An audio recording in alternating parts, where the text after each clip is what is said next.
So I have my coffee this morning, and I wanted to go through the video of Zul'Gurub that I recorded and try to analyze my performance, also maybe see some of the strategies that were working or weren't working in order to make things smoother in the future. So I'm going to just kind of look at what I did at different times and analyze how things went. To give you a sense of what my setup looks like, some of the more important things here are this icon in the corner. It will be a sword when I'm in my balanced gear, but I also have a shield icon that it could appear there, or I have like a red fury icon. These tell me that I have gear that is more mitigation oriented or more threat oriented. I also use this button to change into fire resist gear on the fly. So anytime that I'm out of combat, I will often fiddle with this button to change my gear in order to take more damage, less damage, change the way that I take damage, because it's important how much damage I take. It manages how much threat I'm going to be able to generate and how much damage I'm going to take, so the healers have to heal that. The next thing that's important about my UI is the main buttons here. I'm going to pause the video just so we can see what's going on. So I don't see very well out of my left eye, at least I don't focus very well out of my left eye, so my UI is mainly right focused in terms of what I have organized this to be. And so my buttons are also very large, so I have buttons that will produce a lot of threat. These buttons here produce a lot of threat. Here's my taunt button. I use that a lot. And I also have buttons that help keep me alive. So these buttons are about keeping me alive. And you'll see that I sometimes intentionally miss them because I choose to take more damage when I'm high health in order to generate more threat when it's necessary to generate more threat.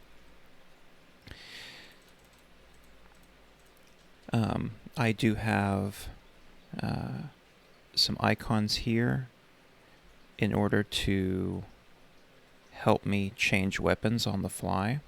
So I can push those buttons deliberately, or my macros will automatically switch me into different weapons if I am not wearing a shirt. I'm not joking about that. It actually is macroed to the shirt because it was convenient to do that.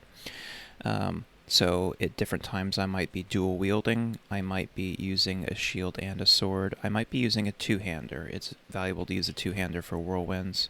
And like I said, if I'm not wearing a shirt, then those are also macroed to these buttons here, which put me in battle stance, defensive stance, berserker stance, and this one will equip my two-hander. So I use that if I'm like in an AoE pack and I need to do a whirlwind to grab some initial threat before I switch over to defense, try to defend myself, and do some shield slams and taunts. When I am in trouble, you'll see me basically reach for anything in here. This is all my trouble stuff. So when those things are all on cooldown, then I am really in trouble. Also this one right here. Okay, so let's look at some of the fights in Zul'Gurub and kind of see what was going on at different times. So I'm not going to go through the different trash mobs. There's probably a lot that I could say about those, but I want to focus on the boss fights. So with that in mind, let's advance the timestamp here.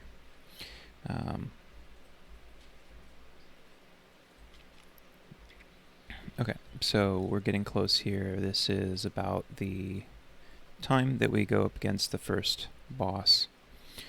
Okay, so the boss fight, let's take a look at sort of the opening here. Folks are jockeying for position. So what's about to happen here? We have Alyssa's tanking, and so she's sitting up over here. This is my fern that I use to judge distance. I used to tank there, but I do like the idea of tanking up here just because you don't have to run as far. It's a long run. And so the melee is sort of in here, I think Jadar's there, they're trying to figure out when the best time to run in is, and so they're waiting for some cue. It could be threat. Here's my threat meter over here. Or it could be the number of sunders, but threat is usually an easier way to go because I don't open with sunders. You also see Selene. She's a Shadow Priest. If there's more Shadow Priests, you'll see them there because her range to the boss is max 24. And so she's going to be jockeying for position in order to figure out where to position herself to be out of the melee, but also be within range of Mind Flay. Okay, so as the boss, as the fight begins here, folks jockey for position. A lot of the casters are all behind me. I'm here with this green triangle mark. And we start to get into some kind of equilibrium. The melee runs in, and this is a good time to look at what's happening. So the boss is up here. This is the boss. And so Alyssa is right here. You have the melee that's in here, and then here is Selene. I mean, it doesn't need to be a Selene. It can be any Shadow Priest. She has positioned herself so that she can attack the boss at 24 yards. So this is 24 yards here. Then I'm here. I'm doing that because I'm trying to be the person who is furthest but still within 25 yards. And this is like a very difficult position to be in, so it may be helpful in the future to have Shadow Priests maybe step up a bit so that I don't have such a narrow band to stand in. Here's Cassandra. That actually, that also kind of makes this a little bit difficult because Cassandra is standing a little bit closer to 25 yards. I know he can stand at least 30 because he's a Smite Priest. So I'm trying to thread this needle here where I'm trying to exist in this little gap. And let's see what that does. It should make it so that she charges directly to me. Okay, so she charges me because I'm standing as the furthest person that is within 25 yards. And then she just goes straight back to the boss. I don't have to do anything. I don't have to touch her or anything like that. I just have to be standing here. So the fight continues. Damage is good. I'm also, so as I analyze this, I'm kind of like revisiting it. What am I looking at? I'm looking at Alyssa's health numbers. I'm looking at healer mana bars. So that kind of thing is important to me. I want to pay attention to how spiky the damage is. I want to look at the threat table. So right now, this is a pretty typical setup. Here's the tank, and then here's one of the hunters.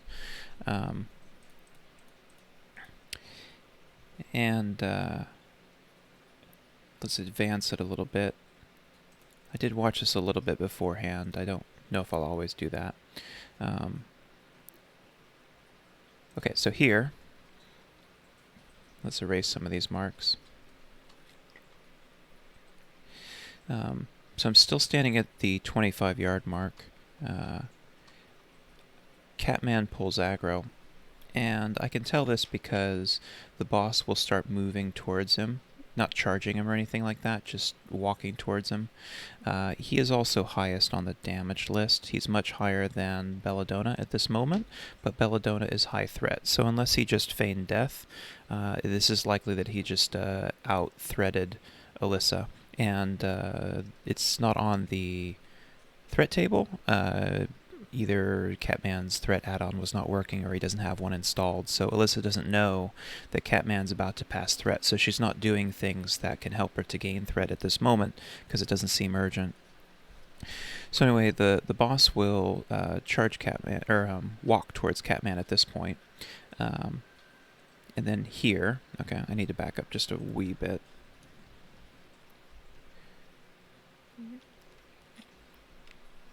Let's see if I can time this.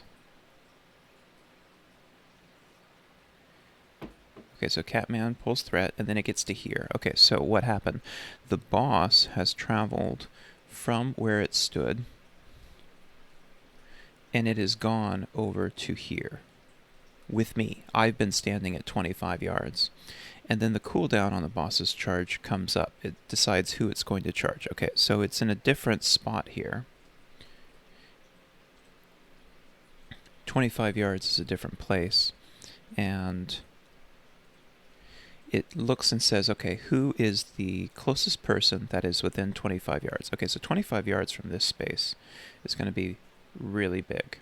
It's going to be about this big. This is the 25-yard radius. And so all of the casters, which you can't see down here, are standing within 25 yards. They were standing about 40 yards from the boss's original position. And so now they're going to be within the boss's charge radius. So the boss looks and says, who is the person that I can charge that is furthest but within my range? It turns out it's Alyssa, because I was standing 25 yards from the fight. This is me right here. So I was 25 yards from the boss originally. The boss moves to where I was, and then here's Alyssa standing here. So the boss is going to end up charging back to Alyssa.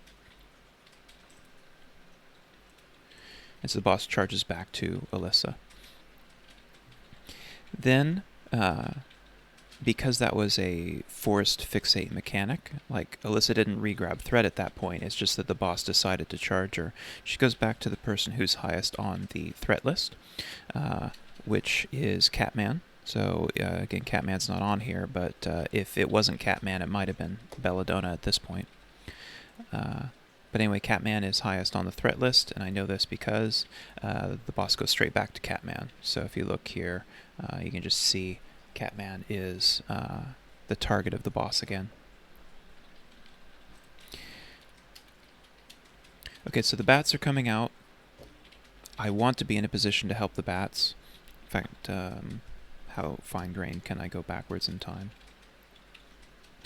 Okay, so the bats come out. Here's War-Torn, here's Alyssa, here's me. The bats are going to come out, and they're going to stream to probably a healer. So I want to be over there to help pick them up. However, the thing that happens next changes my mind. That is to say, let's get rid of these marks. The boss is still fixated on Catman because he's highest aggro. So I decide I can see Alyssa's mark in the distance. It's good that she has that mark because I can kind of see what I might do next. The boss has moved off. It didn't charge, so this is a threat issue. And if I don't do something, then it's going to end up way over here. That will make it very difficult for Alyssa. So at this point, I'm going to taunt the boss and try to bring it back to her.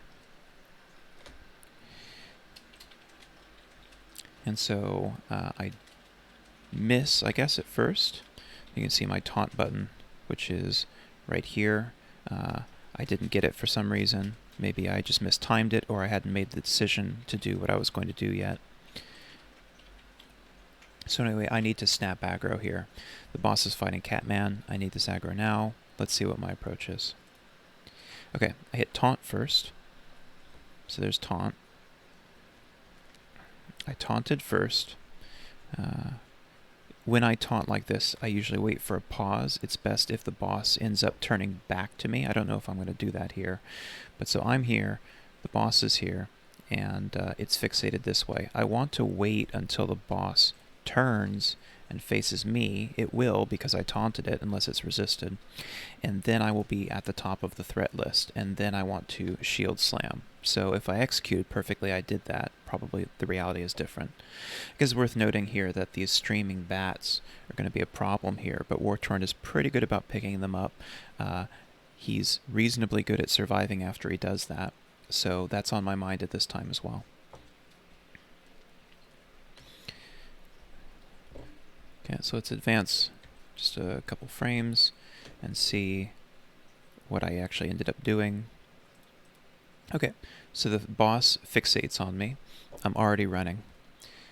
Here I am. I'm going to be running towards Alyssa. That's where I want to be eventually. The boss has now turned. The boss is facing me. This is good. I'm going to get whacked a few times from behind, so I'm not going to be able to do things like dodge and parry. That will do a couple things. First of all, I'm going to take more damage, and the healers are going to get upset at me. But this is my rage bar. So my rage bar is going to start increasing more rapidly because I am doing something where I intentionally choose to take more damage. And that will give me more tools to help bring the boss over. So let's advance a little bit here. Okay, so I have the boss, I've taunted. Do I do anything else? No, I just bring it over. Okay, that's okay. Alyssa can now taunt it off of me, which she will shortly. I think it might have been the case that the first taunt was resisted. Okay, so she taunts off of me. And then I have to figure out what's going on. So we've got the boss here. The boss could be charging. We have the bats in the back. War-Torn, I think, is right here. And so Alyssa's here, and I'm here. So my intention is, I'm kind of torn. Do I try to go back into position, or do I go help with these bats? And it's not clear to me exactly where to stand. I think now in hindsight, like I could have tried to go into 25 yards, but the boss has been moving around. I no longer have a good judge of where that 25 yards is, so it's probably better at this point that I do just go help with the bats because I don't know where to stand. So let's see what I actually end up doing.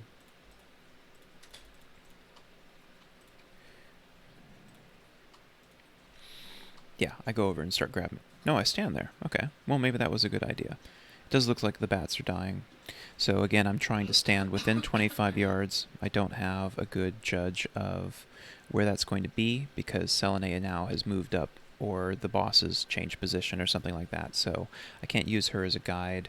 I'm kind of just looking at visual cues. I mean, one cue that I have is I can look at my shot icon to see if it's lit up that I'm within 30 yards, and then try to use that to move forward. It's difficult. Additionally, with Zilt here, essentially equidistant from the boss, I'm not quite sure if the boss is going to charge him or if the boss is going to charge me, but I'm going to do the best that I can.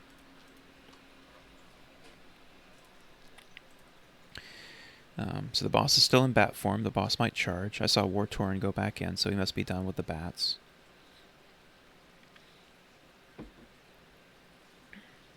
Okay, she changes into her human form. So at this point, this is a mistake on my part. I can go in and DPS or do other things. She won't charge when she's not a bat. She does, however, do one more thing, which we'll see in a moment.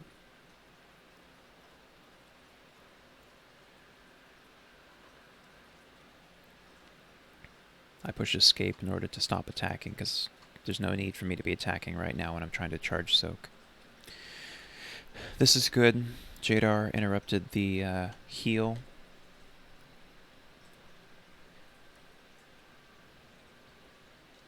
I'm probably not positioned very well at this point, but I'm doing the best that I can.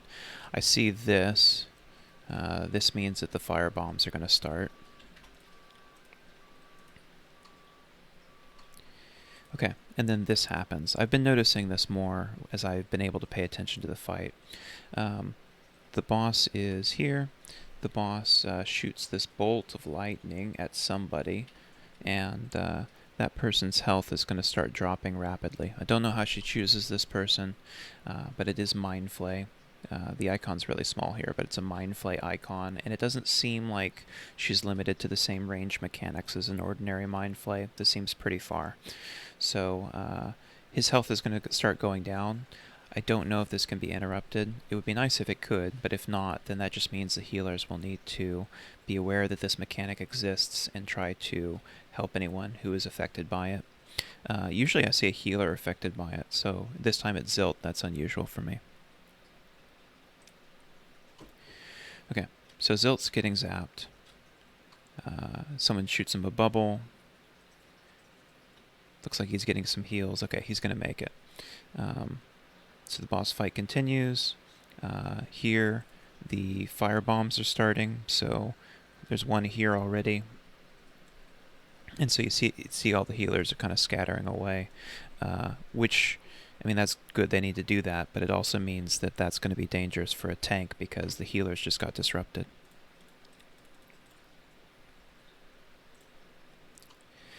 Okay, and then the fire bombs still keep going, so there's another one that just dropped. It it's not easy to see because I blocked my chat bar, but here's one fire and here's another fire. And so once the combat stops, that doesn't mean the fire stops. They drop like one last one. And so then I alert Wushoolay to watch out. Okay, and there's our fight. So I'm going to fast forward to our next fight. Let's see if I can push the right buttons here. I think this is the right set of buttons. Okay.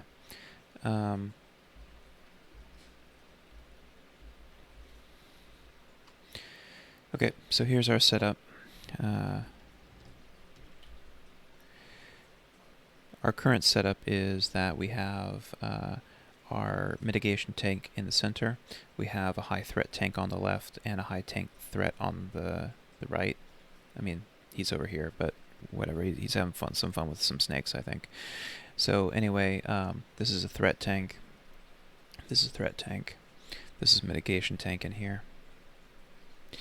And this tank goes and grabs these two snakes. This tank goes and grabs these two snakes. The mitigation tank goes and grabs the boss. The boss needs to... Let's do this in red. So the boss is going to be walked over to here until it's ready to fight the boss, and then there's just going to be this process of marching it around whenever poison clouds are dropped. So let's see how this plays out.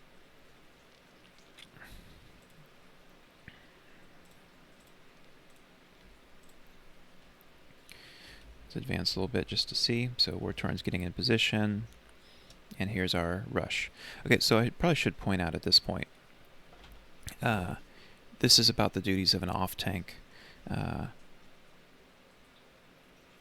First of all, as the main tank here, so Alyssa's acting as the main tank, she's rushing in. She has to grab the boss. If you are an off-tank, and Wartorn's doing good, he's just like a half beat behind, you have to be next to the tank, or at least very close to the tank. This is very good, because this convergence that's about to happen is one of the most dangerous parts of the pull. You've got all these bosses right here, or at least all these mobs, and if she is the first person to enter, and you are not nearby, they're all going to attack her all at once. All of their weapons will hit at the same time. She will blow up. All of her health will be gone, and she will be dead, and then you'll have to figure out what you're going to do next. So it's important as an off-tank to make sure that you are matching the tank on the pull. That also means that as the main tank, you need to forecast what you're going to do. If you surprise people, they can't do this. Okay, so let's watch this fight. I think we do pretty well. So I picked the two snakes. I am very cavalier in how I go about this. I just go in and I grab them. I start hitting them with whatever I got. High abilities. I think I used Shield Slam on one. I think I used Sunder Armor on the other. I just go for any of these three abilities. Shield Slam is always my preferred one because it does the highest threat. Revenge is good too, but it's not always available because of the mechanic on Revenge, so I'll reach for Sunder if I can't get anything else, but Shield Slam is my first, second, and third choice for grabbing threat, and you'll see that later in the video as well. Okay, so I get the two, and then I bring him to the stairs along with the two that Wartorn has. I have to move back and position one. I think it got stunned. Okay, so this is good. We've got the pack right here. Wartorn and I are positioned. We're sharing the load, and then Alyssa's over here with the boss, and so that's gonna. This is a perfect setup.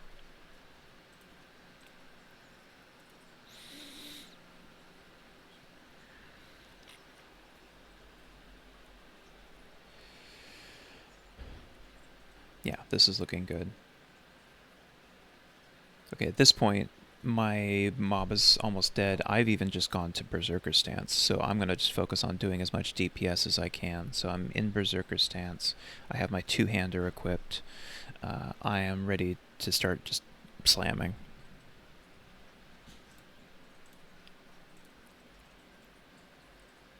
Okay, I intercept just to get over there quicker, And here begins my DPS routine. Okay, so I'm Impale Prot, so I'm like Deep Prot with modifications. So I hit with criticals harder than a Deep Prot tank. It helps with threat, but it also helps with what I'm about to do here, which is I start pooling threat, and okay, so my rage is beginning to go up because I popped this ability which generates more rage. I forget what it's called. I think it's Berserker Rage. At first I start out by doing whirlwinds on cooldown. I'm using a two-hander, so whirlwinds are very powerful. So I'll do that on cooldown for a while, but then once my rage starts to go up a bit and it's risking getting close to the top, I will just use slam over and over again until my rage is depleted, and then I'll switch back to whirlwinds and save some rage again. So you'll see that a lot. I'll be using a lot of slam.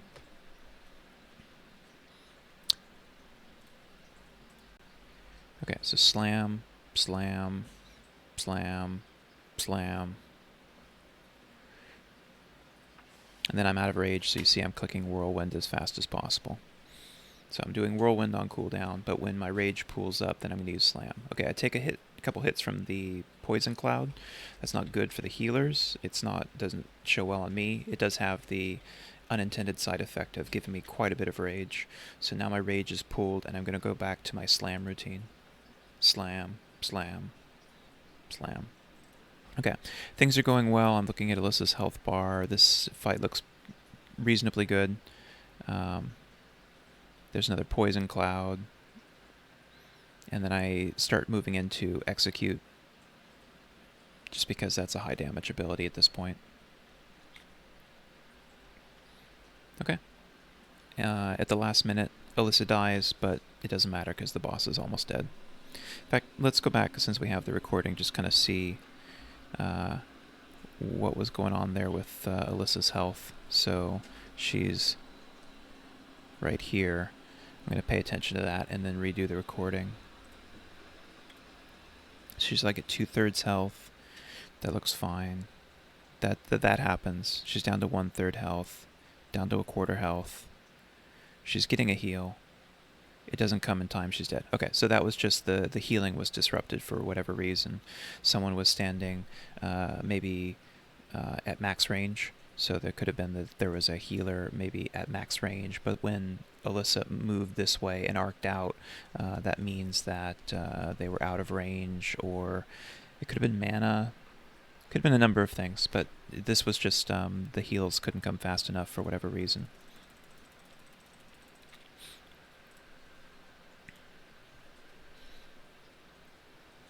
Could have been healing the melee too. There was a lot of melee damage with those clouds. I almost ended up dying, but I was in Berserker stance. Okay, so let's advance to the next fight.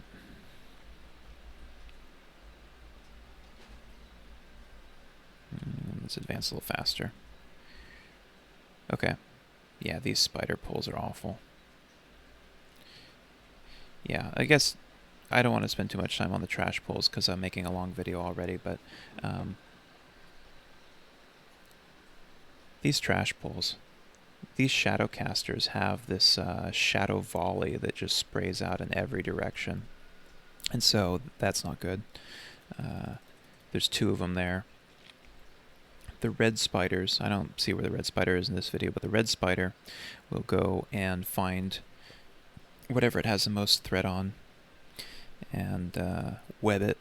So hopefully either that's a tank that is using a free action potion, or it's a DPS. So sometimes, like, if I'm doing this pull, I don't tank the skull. I just mark it with a skull to incentivize someone to go be a sucker and get webbed for me. But yeah, these things just, they get out of control. There's sort of a timing for the mages that they have to learn, I think, where they wait long enough so that the mobs will die under concentrated AoE fire, but not so long that the healers get eaten.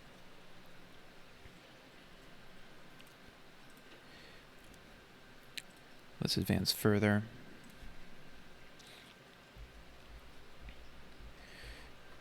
Okay, so there's more of these spider pulls, this awful drunk effect.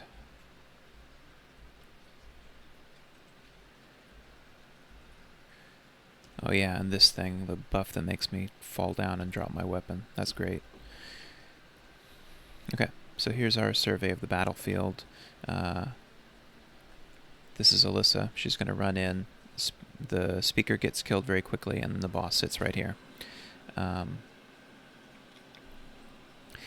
am going to position myself here, but probably I'm just going to run around a little bit chasing spiders. War-Torn is over here. He's going to be running around a little bit chasing spiders. The important part, though, is just when she turns into a spider herself, she can web everyone around, and then she'll go looking for trouble. And so we want to be available to pick her up when that happens.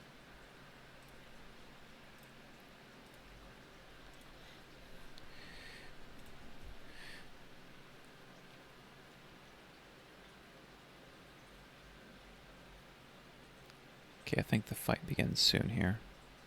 Yeah. Alyssa's jockeying for position. Okay. Yeah, there's the Berserker. She did Blood Rage. She's running in. Okay, so there's spiders. So my typical approach with this. So the spiders start streaming out because they're chasing healers. They're going to have initial aggro on healers. So boss here, and then all the spiders start streaming out like this, and they're all kind of in different places. So I am not doing what I usually do. I'm apparently in Berserker stance. But what I very often do is I use Demoralizing Shout in this kind of situation to just get some initial aggro on these, and that can sometimes outpace the healing aggro. I don't know what I'm doing right now. I must have been feeling pretty wily when I was playing this. Okay, finally I switched to defensive stance. I should have done that a while ago. And so this is a common situation where there's some mobs. I think War-Torn is down there with them. Here's the boss. And now I have to do something about these two mobs. I have to go do a pickup. So I can't even see myself. I'm in the middle of the screen. I have to go and then pick them both up. So let's take a look and see what I do, because I don't remember. I do it by instinct. Okay, so I target one. Oh, War-Torn's over there. I shield slam it. And then I use Sunder Armor on the next one. I go looking for more trouble. I don't see it, so I'm going to focus on the two that I grabbed. Okay. So then I go back to Berserker stance. I start DPSing the boss because the ads are dead, and she's not in the spider form yet. When the spiders come out, then I'm grabbing them. So again, I'm using Shield Slam primarily to pull them when they first appear, and I use Taunt as a backup. Back to DPSing the boss. I'm getting a lot of rage, so I switch over and start doing my slam routine.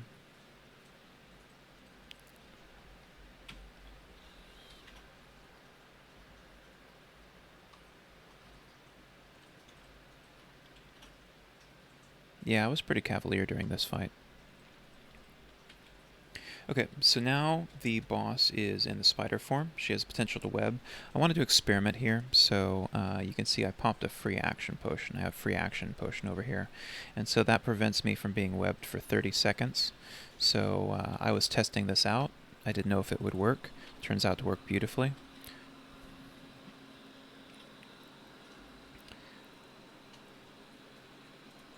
So I noticed Alyssa's health is spiking a bit. I think that's just the nature of this particular fight. Okay, so she webs everybody. So all of these players now, you can kind of see they have webs under them. But I'm not. I don't know why I'm doing blue right now. I'm not. I'm free, and so I can move over and get the boss. I have switched over to defensive stance, and I just hit taunt.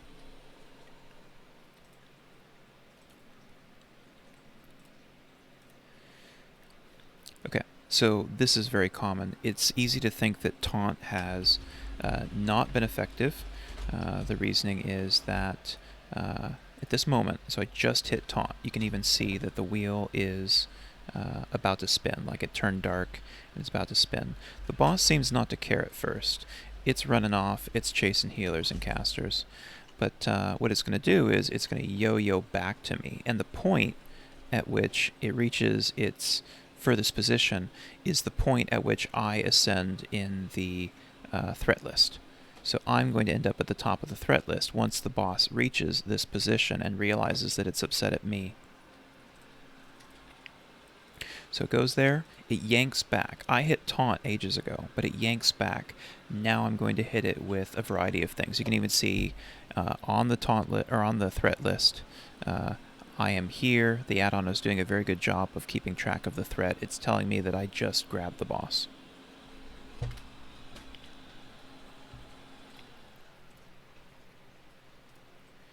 Okay, so I start hitting it with abilities. War-Torn grabs it at that point. And then eventually Alyssa will get it once she's not caught up in the web. So she'll taunt off of War-Torn. Okay, so Alyssa has it again now.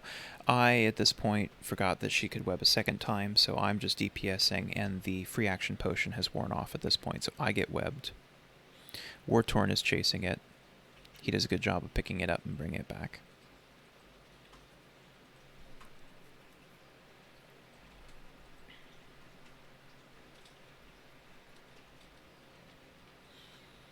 There's me spamming execute as much as possible. Okay, let's advance to the next fight.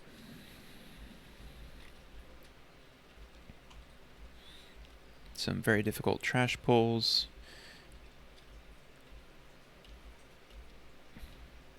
And then we're going to start setting up for Bloodlord.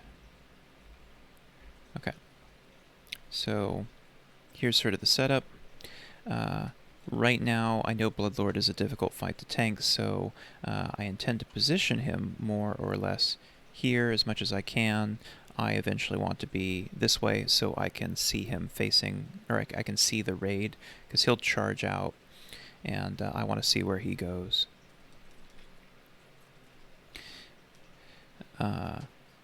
The thing that interests me most right now is just my rage management. So I'm going to have to put a lot of threat on him very quickly.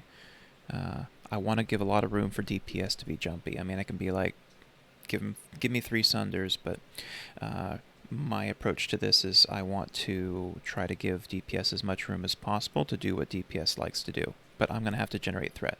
So I'm eyeing my Blood Rage cooldown, and I'm in battle stance because I'm going to try to charge to generate some additional rage. So my intent right now is just to pool as much rage as possible, and then I'll dump it on the boss.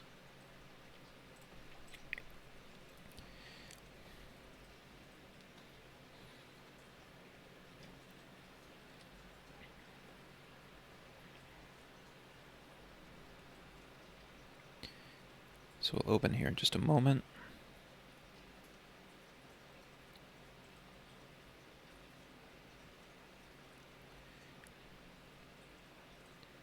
So I charge to get rage. I don't actually mean to damage him. I realize I can hit him once more to get some extra damage.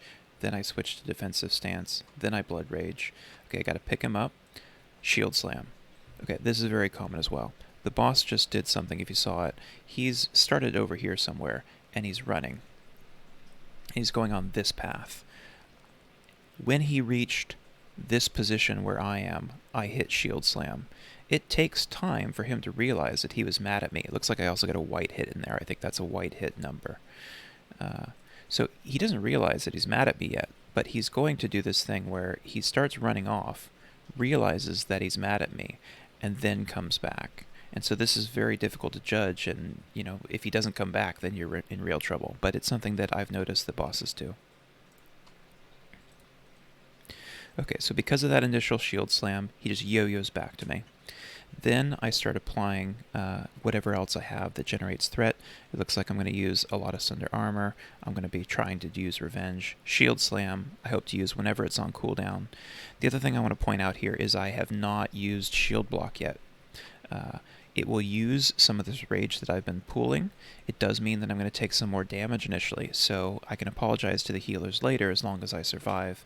I am avoiding things that might keep me alive, so abilities that help keep me alive are this one, and I'm intentionally missing them so that I take more damage to generate more rage in order to get that initial threat on the mob. Sunder. Sunder again. Sunder. Looks like I'm trying to activate Battle Shout, and now I'm going into some shield blocks. Shield Slam, that's good. Okay, so I'm like 6k at this point. I just had enough time with all that rage that I pulled. I got... What did I get here? I got 4 Sunders in. I think I got 2 Shield Slams, at least 1 Revenge, and I don't know if I managed to debuff the boss. I didn't do this yet. I didn't do Demoralizing Shout. That should be something I might do next. I even got a Battle Shout in, so I think I got this in. So I'm doing more threat. Some of the melee DPS is doing more threat. But yeah, I'm sitting here at 6k. This is a very comfortable lead, and I got it pretty quickly.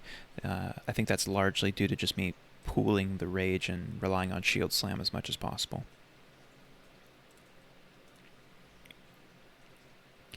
Okay, so I start settling into my routine, so it's going to be a lot of Shield Slam, Shield Block, and Revenge. I am not spamming Sunder. I only try to focus on Sunder if I have nothing else left and I need threat right away, or I need to refresh it.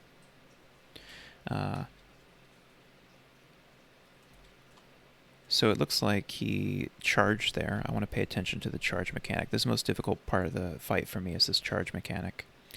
So at this point, I'm looking at his chat in the window. He says, Selene, I'm watching you. And you'll see his target here. This is very important to the analysis later, is this target frame. See who's he's actually targeting. He'll target someone when he uses Threatening Gaze on them. He'll also target somebody when he charges them. Okay, so Selene, I'm watching you.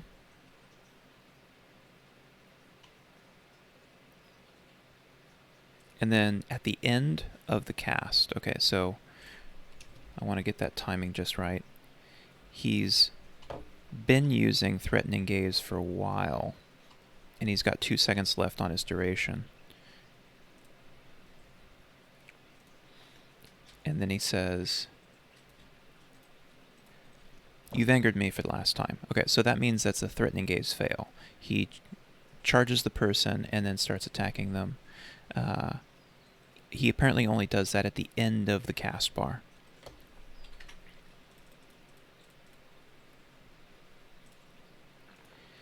Okay, so I noticed that he comes back to me right away. I didn't have to go over and taunt him. I was running over there thinking that I would have to, but he's already fixated on me already, and so that was not an aggro wipe. So I run over, I try to scoop him up. I'm doing... Okay, actually, this is a good chance to explain my pickup routine. So I'm running over there thinking that I have to grab him. The first 2 abilities I notice is I use Taunt, and then I wait about 1 second, and then I use Shield Slam. This is because of that yo-yo mechanic again. The boss doesn't realize that they're upset at me until like a second after I taunt them, and that's when I'm at the top of the threat list, and using Shield Slam will add on to the top. But if I don't give that 1 second pause, then it means that Shield Slam is essentially wasted. So I taunt, and then I use Shield Slam. That was maybe less than a second. I was lucky. Okay, so he starts using Threatening Gaze on other characters. Okay, so he charges here. So the charge is something that I want to pay very close attention to. He also has a random charge mechanic. So I'm tanking him here. I have a good lead. He is... Okay, I saw very quickly. I can't really advance frame here, but his target was shifting a lot, which suggests an aggro wipe. Okay, so he's targeted on Catman. So I don't think Catman has passed me on threat. I'm really high on threat here. So like Belladonna is pretty high on the damage done, also very high on threat. Catman is not higher at this point. He usually runs high damage, but he hasn't exceeded some of the high DPS people at this point. So I don't think that he's just pulled threat. So he's being charged. Positioning, I guess, is important here. I think he's like way out here. I think he's way out there. So I don't know if this is a 25-yard thing. But anyway, the boss charges Catman. Then, who is that? I think that's Jadar. He's targeting Jadar. So I'm just looking up here and seeing who he's targeting. So if he charged Catman, now he's targeting Jadar. This is like Jadar has bleeds on the boss. So this was an aggro wipe.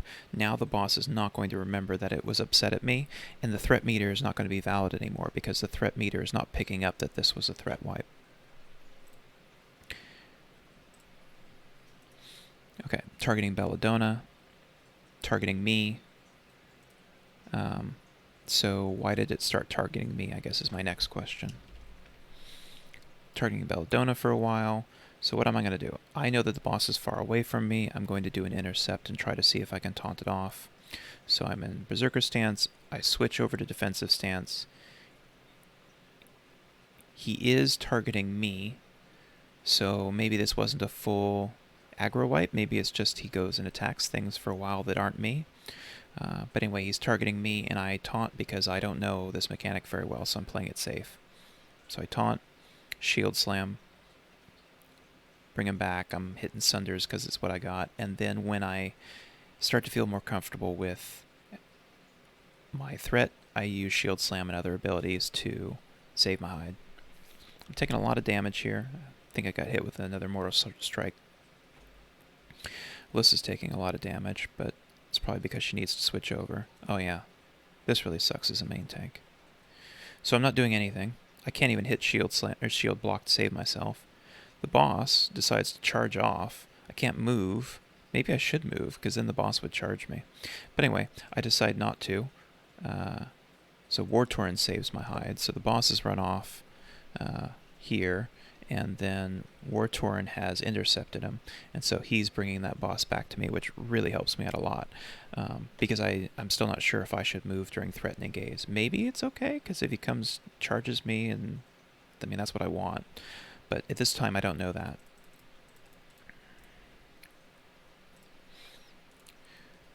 So War Torrent starts bringing it back to me. I do my routine, taunt and shield slam, and now we're back in business. Shield slam on cooldown, revenge when I can, sunder armor if I need more threat. Shield block to save myself.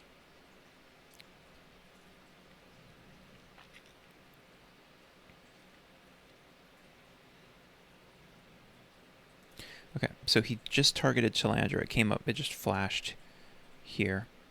It flashed Chalandra very briefly. Chalandra's standing right here. So I was right here. The boss just charged off that far, which is pretty far. I don't think this is limited by 30 yards.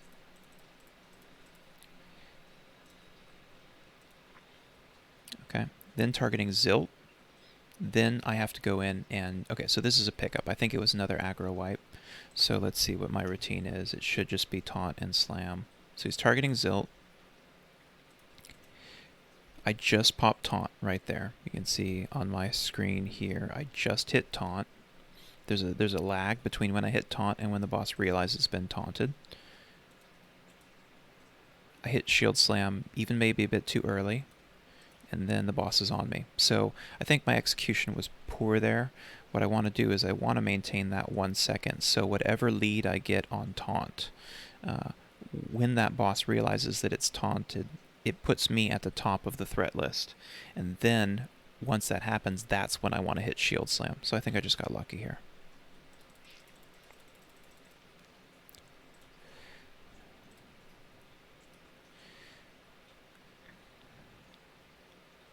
This is looking pretty good. I have plenty of rage. I start dumping rage with Heroic Strike. That's what this button is. So I'm starting to pool a lot of rage, and so I'm dumping with Heroic Strike. Getting hit pretty hard.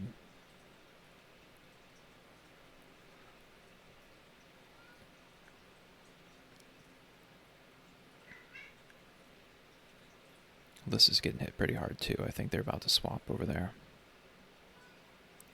Okay, so he charges off. He's still targeting me though. He's targeting Zilt now. Okay, that was an aggro wipe. He must have just re-aggroed to me because of one of the bleeds that I applied to him. So this is a time when I'm going to be dumped on the aggro list. It's not reflected in the threat meter, so this is still I mean, it's no longer valid. It zeroed out. I was lucky to have a bleed on him, and then Zilt hit him with some kind of spell that pulled aggro because the aggro had been wiped. Okay, so I get him back. He targets Alyssa long enough to use Threatening Gaze.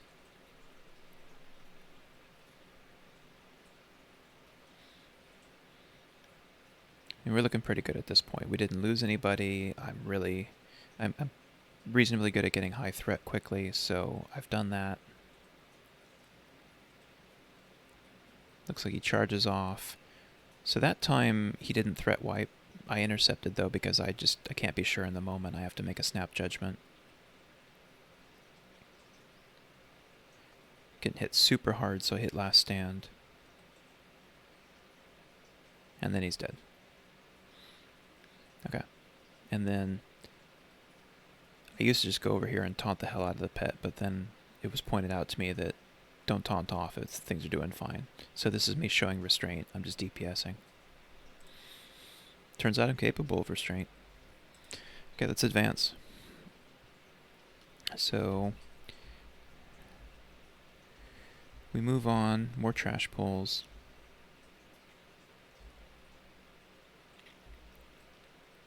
Oh yeah, these things. Okay, I should point it out. Where they have this ability. Let's see if I can get one of them to use it.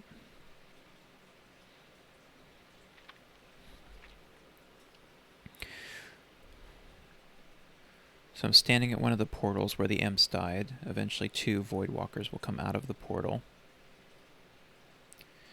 And we try to tank them. That's me taunting. You can see it yo-yo. I mean, if you look back on it. You can see at this point, I'm somewhere around here. Here's one. Here's another one. It's running off this way. I am still within range to taunt it. That's why I've turned around this way to face it. It's going to make some progress. It's going to walk out a little bit and then realize that I had taunted it.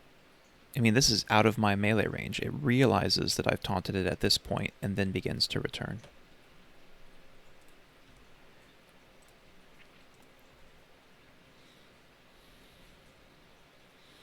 Okay, so things look like they're going to start settling in there. I'm coming over here to help out. I'm always looking to the next portal with these. There's a point at which I just abandon what I was tanking if I know it's going to die soon.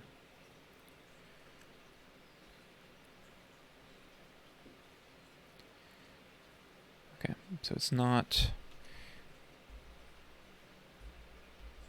Let's see if we can advance to a point where the Voidwalker uses that ability.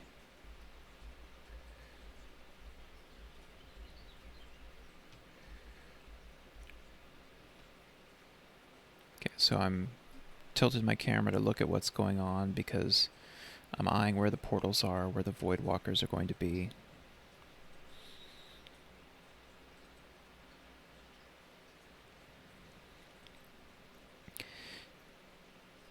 I got a lot of rage here. I don't know how I was pulling so much rage there.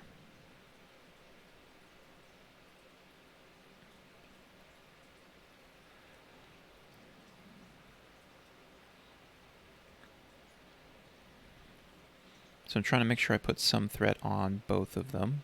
I don't know which one Alyssa or Wartorn is grabbing, so I just try to put a little bit of threat on both of them so that I can evaluate afterwards.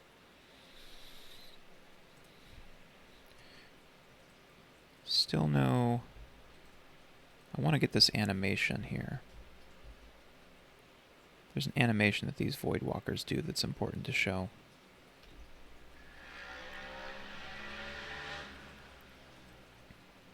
So we get a lot of Voidwalkers at this point.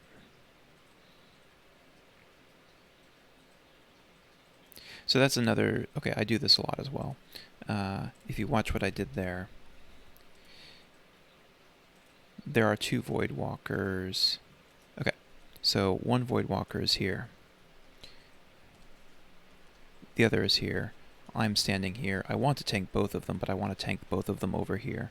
So I'm going to intercept the Voidwalker, switch to defensive stance and taunt real quickly, and then try to move back into position.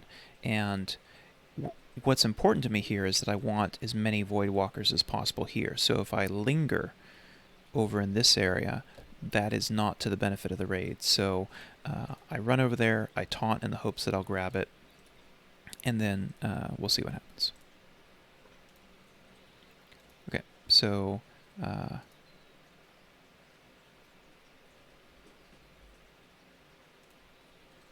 think this is the wrong...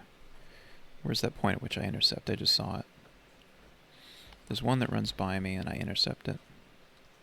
Yeah, there's two there. One runs by me, intercept, taunt. I don't even wait to see if it's coming back. Maybe it's coming back. It looks like it's coming back. And then I meet it halfway. So there's this thing that I did here where I intercept out to where it is, taunt, it's stunned from the intercept, and so it's going to eventually realize that and only get about this far before taunt wears off. So I intercept, I run back to my mob, and then I run to meet it halfway. I'm kind of just splitting the difference at all times.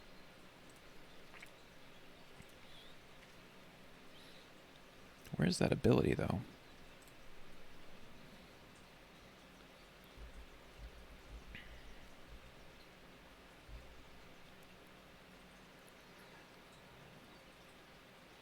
I'm not seeing it from him right now. I know it's in the recording somewhere, but it's not worth the time right now to find it.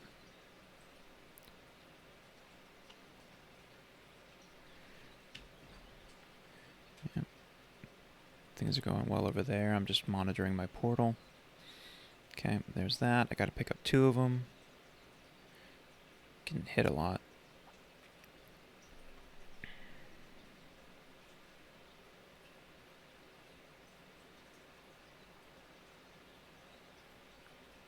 Okay, so we're not seeing it. I mean, what ends up happening is you'll have one of these Void Walkers, and so he's over here, and this is a completely accurate depiction of what he looks like. He will switch and then look something like this. As bonus, you get my artwork. So he'll rear one arm back, his head will tilt to the side, and then he will reach really far forward with his arm, and there will be lots of green glowies. This will be glowing, this will be glowing. There will be just like a lot of green effect here, but he will be absolutely still. He will be like, he won't be even breathing, he won't be moving, and that is the point where he is resonating shadow damage on everything he's pointing at. So you want to make sure to interrupt that. So use whatever ability you have to interrupt that. It is a spell, even though it doesn't show up as a cast bar.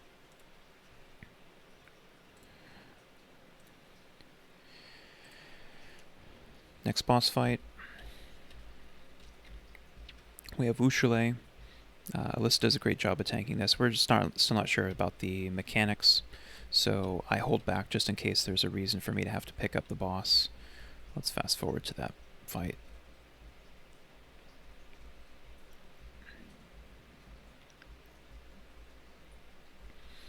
I said, let's fast forward to that fight. Like that effect of Selene standing in the fire. Eventually there will be a fight. I think we're just explaining at this point. Okay, there's the fight. So here's the beginning. Alyssa goes and grabs. She's going to be building threat. Where is she at? 600? 700? Looks like Zilt pulled. Someone yells, let her get threat. Now she's up to 2k.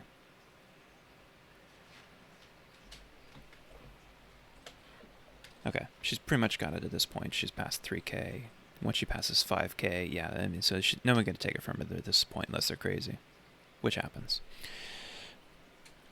There's some chain lightning in the back.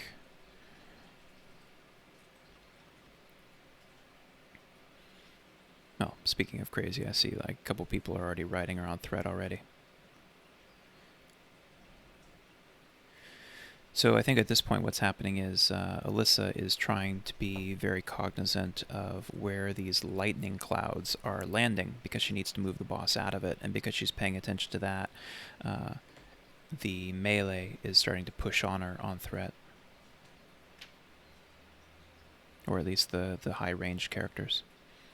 Because he keeps planting these lightning clouds. Like here's another one, so she's got to move the boss. You can see these lightning strikes everywhere. So those lightning strikes are making it so that she has to move the boss. Because when the lightning cloud is down, you see a lot of damage taken by the melee.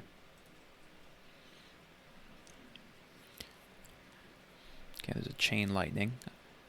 I don't think I was within 10 yards of anybody, so that might not be accurate that it's a 10-yard jump.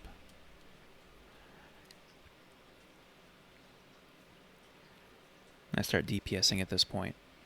Okay, that was a pretty clean fight.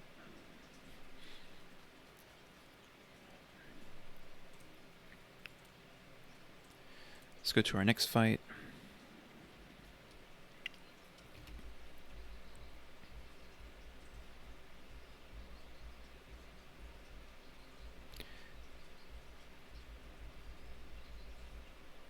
Okay, so this is the tiger fight. So again, this is another fight where it's very important to run in with the main tank. So Alyssa's acting as main tank here. She is going to be grabbing the main boss, the abilities that the other bosses have. So this one will does rogue things like gouge, so it will stun its tank and run off, so it's poorly behaved. The square will cast heals. So whoever is on this tank needs to be an interrupt tank. It could potentially be a rogue. It could be like I'm edged acting in there because I'm a warrior and I've got shield slam. But if you have people assisting on this mob that can also interrupt, that's helpful because I may be looking at a spinning wheel. I just used an ability and I can't time my interrupt just right. This one will stun, and this one hurts. I think it also does mortal strike. And then these tigers that just burn down.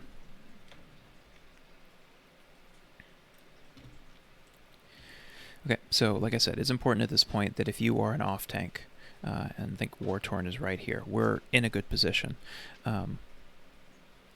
If the off-tank is not positioned close to the main tank, it means that all of these mobs are going to come and just hit her really hard in the beginning. So if there's no mechanic where she's pulling back by shooting a gun or anything like that, it just means she's going to get hit really hard and probably die because she got hit by too many mobs at once. So your job as an off-tank is to make sure that some of the things are hitting you as soon as possible.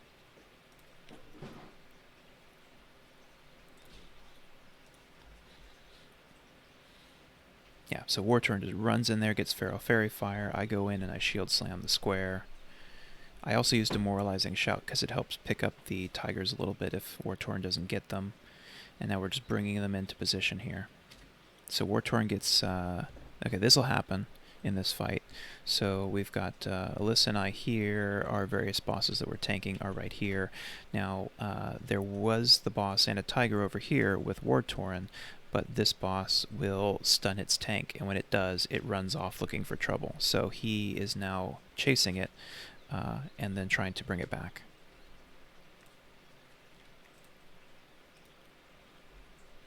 You see him charge off. Alyssa compensates in position. Now we pile them all up. So now it's important just that I make sure to keep interrupting my mob. I'm probably not going to be passed on threat because people are spreading their damage around. So one thing, I did look at this fight a little bit beforehand, before making the recording. There are red boxes around the people who have threat, or who are being fixated on by one of the mobs, and so that'll be important here to understanding this particular fight and what went down. So things are looking pretty careful. Looks like Alyssa was probably Mortal Strike. This healing is slower on her. So we're just trying to keep them in position as much as possible. We will jockey around like this. You can see the X mob is moving around. It's not because we're being silly, but it's because the mobs shift in position, and we're trying not to let them get behind us. Okay, so this is important right here. My cats are playing. I have threat. on my mob. Alyssa has threat on her mob, but something happened here. War-Torn is not being targeted by his mob anymore. So I think that either is maybe like a mistaunt, or I'm not quite sure how Alyssa ended up with threat on 2 mobs. So she starts taking a lot more damage. The healers aren't ready for that. And she goes down. Okay, so now we're in a difficult position. We're trying to figure it out on the fly on Discord. So we've got 3 mobs that we need to pick up. They all hit pretty hard, and so there's only 2 tanks. So we're going to have to split it. So I encourage War-Torn at that moment, let me fixate on this mob because it has to be interrupted. It will heal the other ones. And so he's taking these.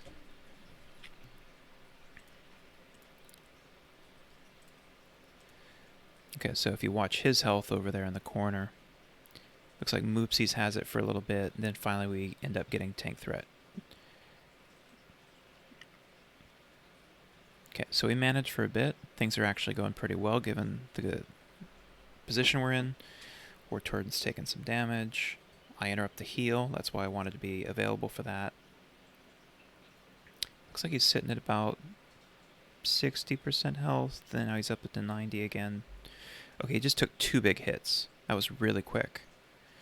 Let's see, let's go back a little bit in time just to see how quick that was. So I'm watching his health right here. So he's close to max health. I mean, that's pretty much the best you can hope for because the healers don't want to overheal. Okay, that was 1 hit. He just took like 30% of his health in 1 hit. And then that was the 2nd hit. That must have been like 2 criticals, or I don't know if the center mob is large enough to crushing blow him, but that's a lot all at once, and now he's dead. Okay, so, I mean, this is just trying to make the best of a bad situation. I use my area effect taunt to grab everything, and, I mean, what's equally bad here is I was in a threat gear. I didn't realize I'd have to be tanking a lot of the big mobs, so I'm not even in my best mitigation gear. But I'm the only guy in town, so it's got to happen. So, as I recall, I hit Last Stand. I think I might also pop a healing potion, and then I'm going to have to try to stay alive. I mean, if I hold threat, great, but I really need to stay alive.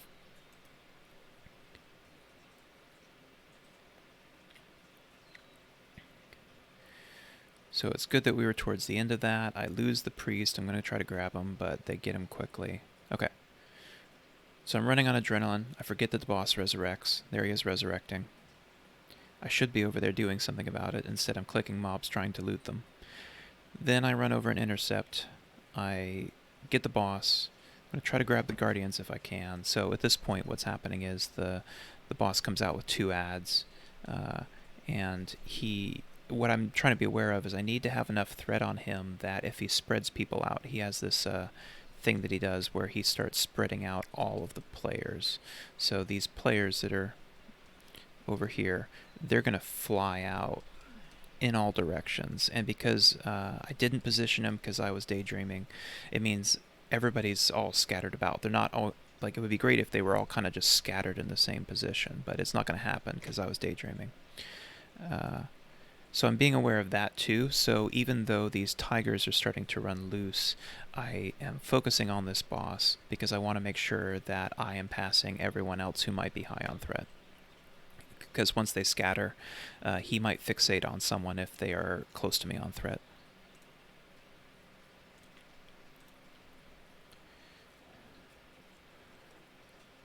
Okay, so there's the spread out. I am low on health. This is a very dangerous position for me. So I try to be aware of situations like this.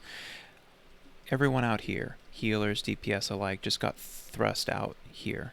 And because I have a habit of tanking the boss while facing away, I got knocked this way. Okay, so I am out of range of all of these healers. I am looking at my health. I am in some serious trouble. So it's a wonder that I don't die because of this. So I start looking to all the different things that I have that might be able to do it. And you can see my cursor is right there on shield wall. My mind is definitely on shield wall. I might still die with shield wall. It only reduces by 75%.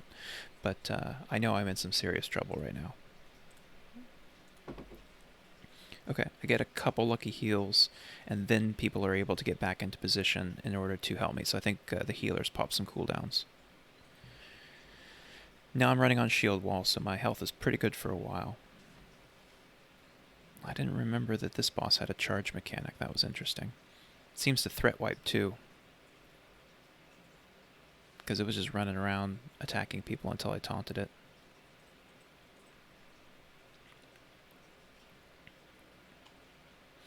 Still taking a lot of damage. I mean, that mitigation gear is not to be underestimated. I'm in threat gear here. It hurts.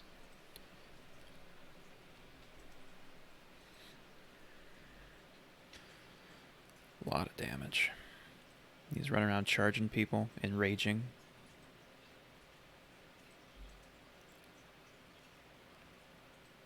Oof. Knocking the healers away. Shoutouts to the healers on this fight. They saved my ass. Alright, next fight.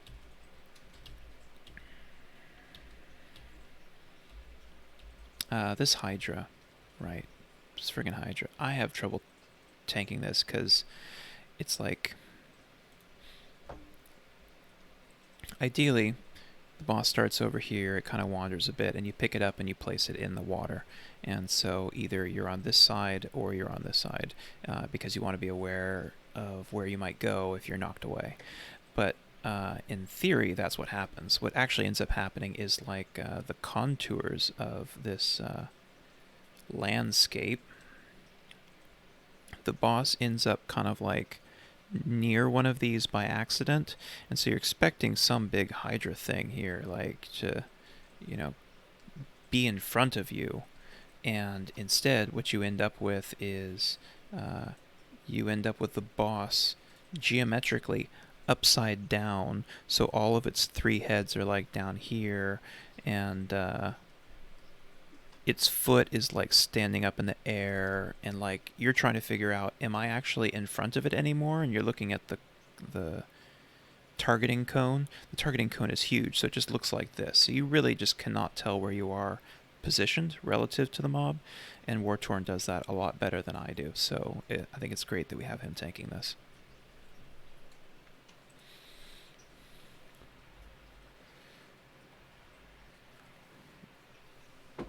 I think his charge is also with a smaller cooldown than my intercept, so he can jump back in. When I was tanking this, 45 seconds is 2 geysers worth, so I can only use intercept every other knockback.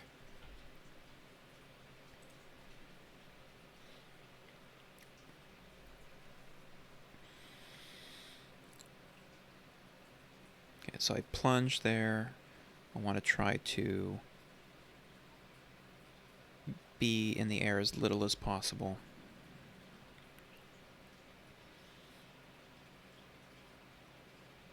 It looks like we didn't have the water breathing, but the boss does that knockback enough that I recover my breath every time I'm knocked into the air.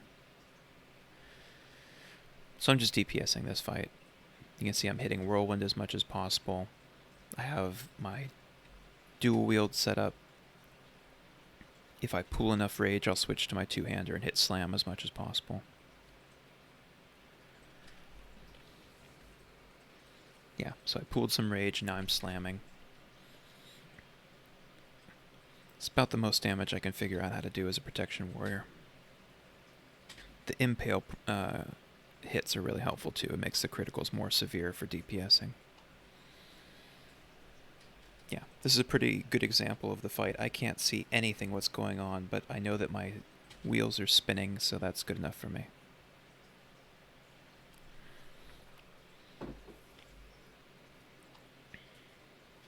Great positioning there by Wartorn.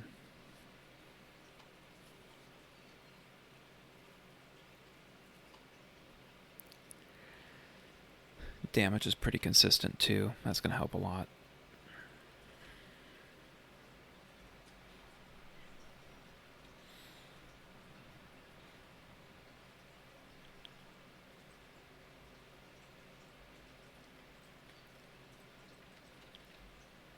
Yeah, clean fight.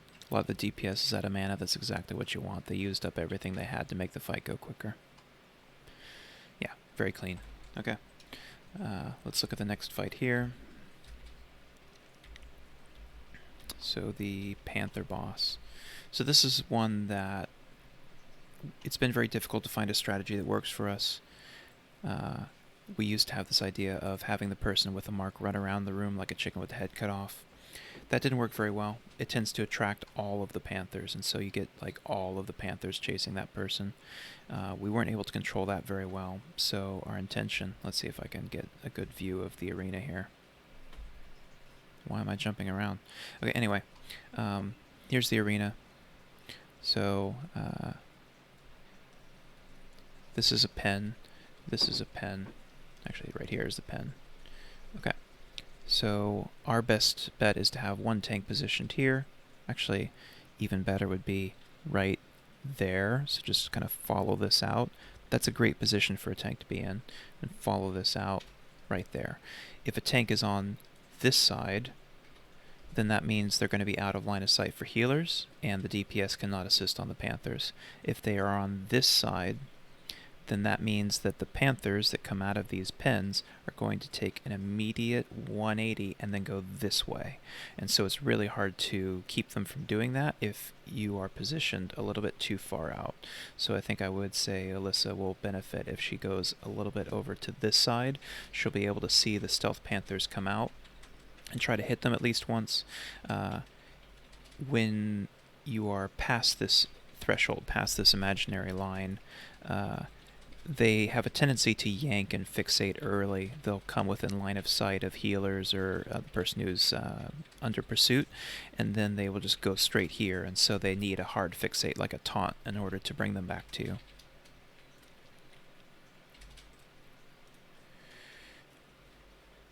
Okay. So do I show my macro here? It'd be good if I show my macro. I probably already have it set up at this point. Let's see if I... Yeah, there it is right there. Can I pause on this? Okay, here's my macro. This ability right here. That's revenge. If I hit it, it's revenge. I have a fancy macro where if I'm in arm stance, it also makes overpower. It's because I don't like to have buttons everywhere. But basically, the point of this macro is it casts revenge. That's the only thing it does. Actually, it does also start attack, which is kind of handy to macro start attack into all my abilities so that I don't just sit there not auto-attacking. But that's the point of this macro. I have added a line to it here. This is a very important line right here. Target High Priestess Arlokk, which now you can't see. Target High Priestess Arlokk. This means whenever I push this button, I will be trying to target the High Priestess. So I don't have to know where she is. I don't have to find her. I don't have to tab target. I just keep jamming on that tilde button. Actually, consequently, that is where the board masher name comes from. I have a tendency to macro anything important to the tilde button. So I'm tilde mashing. And whenever the High Priestess is alive, I will automatically auto-target her just by virtue of mashing this button. So you'll see that in the fight. I don't know where she is. Let's get to the start of the fight. Some dancing, very important. Oh, pot up all my consumables. Yep. Okay, so here's the start of the fight. Someone's run up bang gong. I think it's port this time. Okay, so I don't know where the boss is going to appear. Boss could appear any number of places. Here, here, here, right in front of me, over there, behind me. So I have to be aware of this. So there's the gong. I don't know where she is. She's not appeared yet, but I'm getting rage.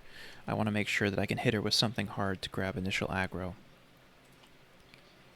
I'm looking for her.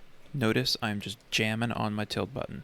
Don't know where she's going to appear. I'm just jamming the hell out of this button. I keep doing that until it targets her, right? So just by virtue of hitting the tilde button, I have targeted the boss. And it looks like, okay, so she was stealthed. She was stealthed, she was about here, and she was going to run off I don't know, maybe to the gong or maybe over here. But she was trying to get somebody who wasn't me. I mean, she's not even targeted on anybody. I don't know where she was going. But because I had my tilt button macroed in this way, I have already auto-attacked her, right? So I've already hit her with just my sword, not even using an ability. So now she's going to yo-yo back to me because no one else is on the threat list. Okay, so she yo-yos back to me. Shield slam. This is the perfect time for shield slam. High threat. I've been saving rage. Shield slam. Look, I'm already at 1k. This is like less than 2 seconds of elapsed time. I'm already 1k on the threat list. Okay, I hit berserking. I do some sunders. I'm at 3k now. I've been hitting shield slam on cooldown. I've already yelled for DPS to start. Okay, this is a mechanic that matters a lot. So everything was going fine. Here was the boss. Here was me. She did this to me. She gouged me. And so that's a stun on me. And so she'll start running off towards somebody else. I can't change that. It's possible that I could use free action potions in the future. I'll keep that in mind. But anyway, she stuns me. And so I have to wait for this duration to run out before I can grab her. But then when that does happen, if she's really far away, I'll try to intercept. But I might just run over there because this is a reasonable distance. I'll be honest. The fact that there's a wall here affects my decision making. If there was no wall there, I don't know if I am going to be able to reach her because there's a tendency for people when they are in the middle of the fight and the boss comes at them, they like to step back, and that will make it harder for me. So the fact that there's a wall there, I know that nobody can do that, and so I feel comfortable running in. I don't know what I actually do. Let's find out. Okay, I'm going to intercept. So I intercept, I taunt, and then I shield slam. So that came pretty quick. I mean, this is a typical snap grab. A lot of snap grabs in classic WoW. So let's sort of look at it again. The boss is not fixated on me. I need to get the boss fixated on me as quickly as possible. I'm not even standing next to the boss. So first thing that I do, intercept. Now I have to go to defensive stance to do something like taunt. So defensive stance. And then I taunt right away. There's no global cooldown between those, so I can go to defensive stance and then taunt right away. Now what do I do? Shield slam. So there was a pause. This is that pause that's harder to see now, but it was easier to see in the original fights. You hit taunt. There's a pause for the boss to realize that it is upset at you, and then shield slam.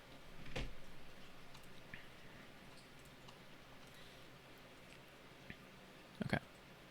And so now I'm targeting the boss. Okay, at this point I actually get creative. I think this is a mistake on my part, but I want to point out what my thinking was.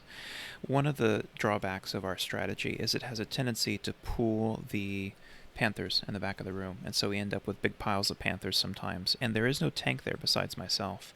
I mean, I've got the boss. I need to be focused on the boss, but I want to be aware of when tigers really start pooling up. So I think I was running on adrenaline. I go over and I challenging shout to grab up all of these panthers, and then I'm going to eye my health to see is shield block enough to save me. So I'm looking at do I need to do this? Do I need to do this? Do I need to do this? These are the kind of things I'm thinking about. A lot of those are already on cooldown. That's not a good sign.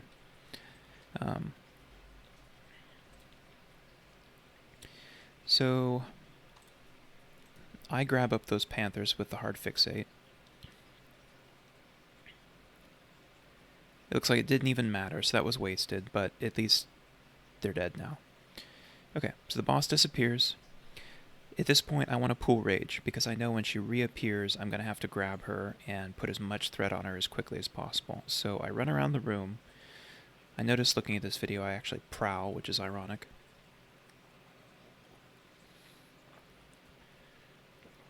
I'm just running around the room and attacking panthers, trying to get them out of stealth so people can see them.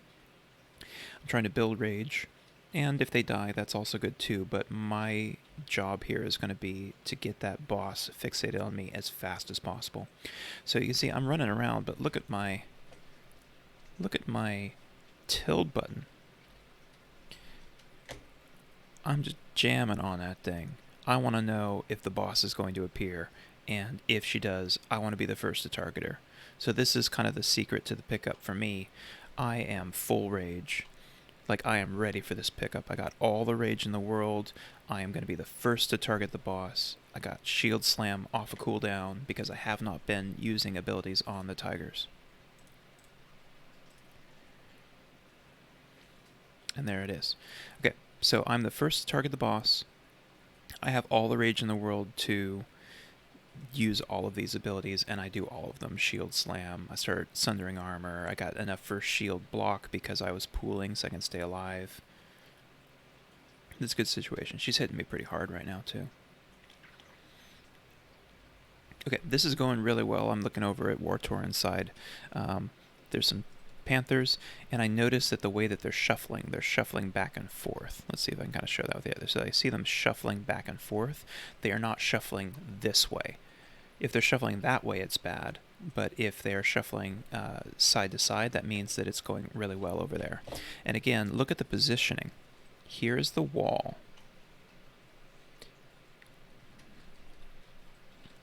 Here is the tank. That is the ideal positioning.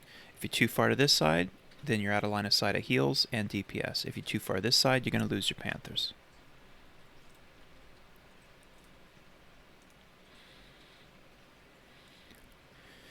He's actually pretty cavalier about going in there and grabbing new Panthers. I don't know if I feel that comfortable. I don't want to lose a heal because of it. Okay, so I'm looking at the back of the room. I do try to make sure that I keep an eye on how many Panthers are in the back.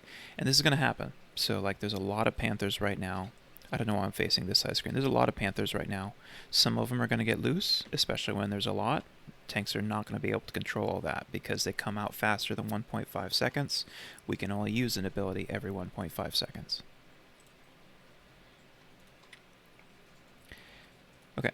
I actually, at this point, it looks like I got creative. So, as one of the Panthers was passing me. So I'm here. Well, no, that's the boss color. The boss is here. And then we got two ads that were streaming out this way. And I am right here. And so as one of them passes me, I target it, and I use taunt on it. And so what it's going to do is, remember the mechanic on taunt, it's going to pass me a little bit. So what it actually ends up doing is it passes me a little bit, and then remembers that I had taunted it, and then yo-yos back to me. And so it gets to this point where it's even out of my melee range, but it will remember that it's upset at me.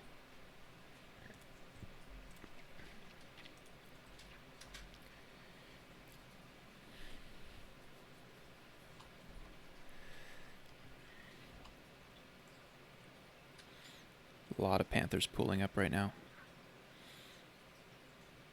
I think I pointed out that there were some Panthers in the back. Alyssa's going to try to do something about it, but she's being dazed by Panthers. It's making it difficult for her.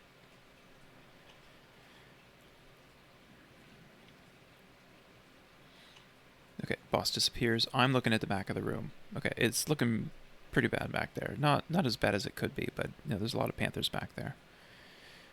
So I have to take a second to realize that the boss is gone, and now I'm going to see what I can do. I throw down a grenade to stun some of them to help whoever they're being attacked so they don't take as much damage.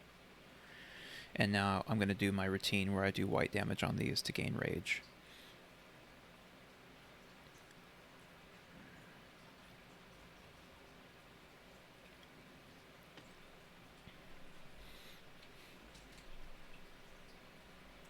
Yeah, so this is another good, this is great positioning here.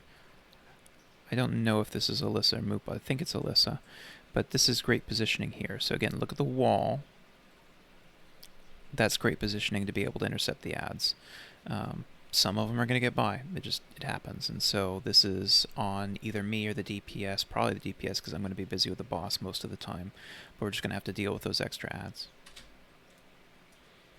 Yeah, I think that's Alyssa back there. So I'm pulling rage. I'm full rage because I have not been using my abilities on the prowlers. I'm just auto-attacking. And I am jamming on that tilt button. because that tilt button will target the boss as soon as she appears. So I'm targeted on her. I didn't even realize that she had appeared. I was already targeted on her, and that's how I know that she's reappeared, because she appears in my target window. So again, backing up, you'll notice that I'm facing a panther. I can't see anything that's going on there. I'm trying to go around the room, but then because I'm jamming on this tilt button, I'm hammering on this thing, it picks her up on the target, and then that gives me a visual indication that I need to go back and grab the boss.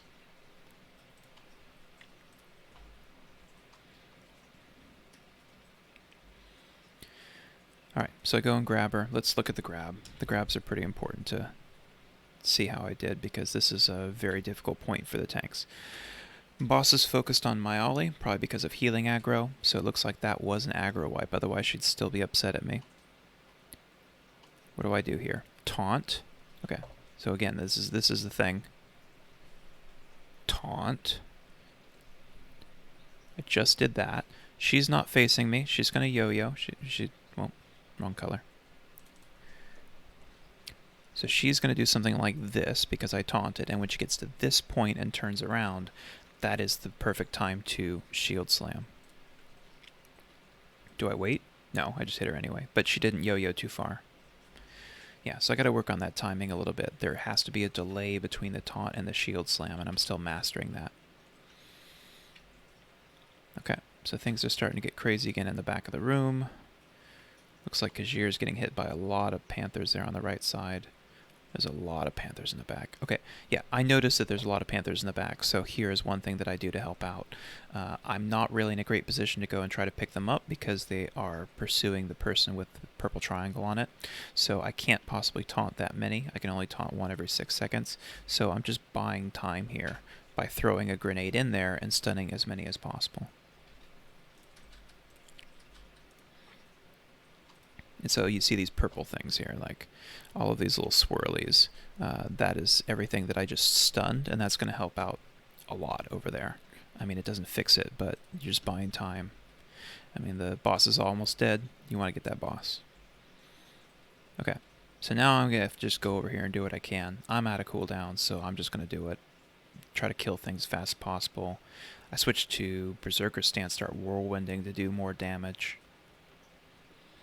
Looks like a back in defensive stance. I'm taunting. I'm using shield slams and things. Just trying to do as much damage and as much threat as possible. I do less threat when I'm in Berserker stance whirlwinding, but it does help with the damage and it spreads it out more. It is more threat if you add it up over all of the mobs that I'm hitting, which is as many as 4. Okay, well there's that fight, and I'm apparently ninja looting now. Next fight. I think there's only 2 more to go. It's going to be a long video. Okay, yeah. Some of the most difficult pulls in the instance. Actually, let's look at one of them here. Right, so this is a pretty typical pull. You've got the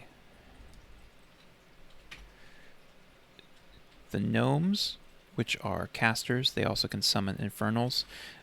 I historically would mark them with the skull and the X. It looks like Alyssa's doing the same thing.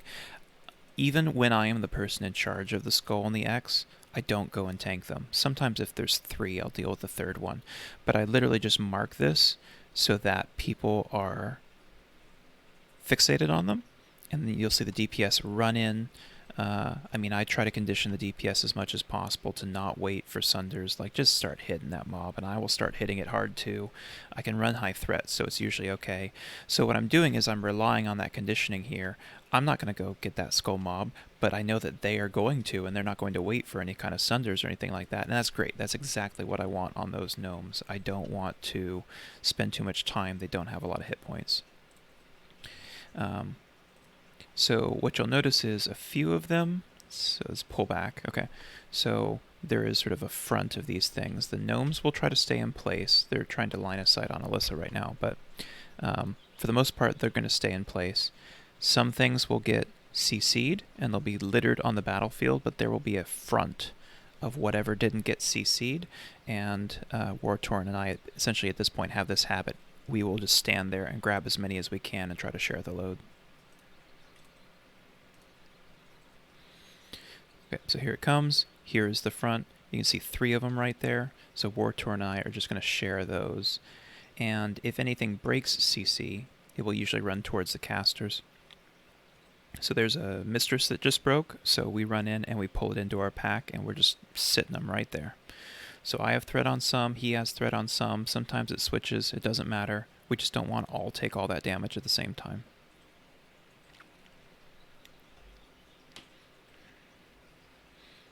Okay. So then you just kill whatever's left over, and it gets easier at that point. Also, I should point out, very important here, especially when you're using sheep, you need to have a macro, mine is right here, that complains when people break sheep. So I can just go up there and push that button to complain when anyone breaks sheep, and it will make my character complain about sheep breakers.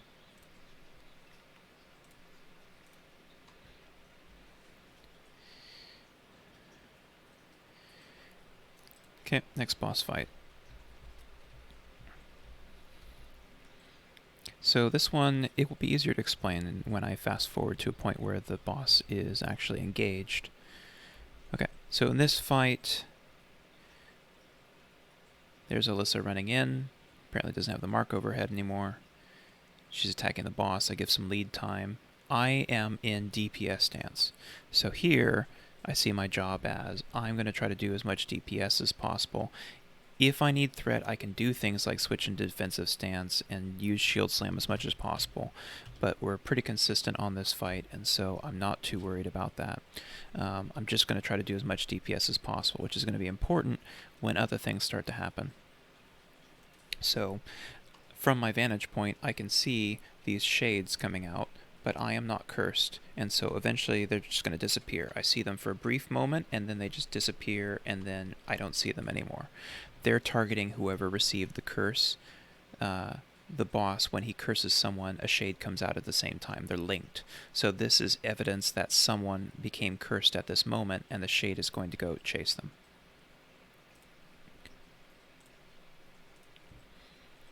Okay, so I look for it, it's gone. I'm just doing DPS. Another shade chases someone else. Okay, brainwash totem. So, need to take those down. They have a lot of health. I think I become brainwashed, which is bad. That is really bad right now because I either was not paying enough attention or did not have enough rage to use Challenging Shout. So the first thing that this brainwash totem is going to do is it's going to make me, who is now an enemy, target 5 people and then make them scatter off. And it's made even worse because the tank is right there. So there I'm brainwashed. Oh, yep. Challenging Shout. I just sent 5 off in fear, and now I'm attacking casters.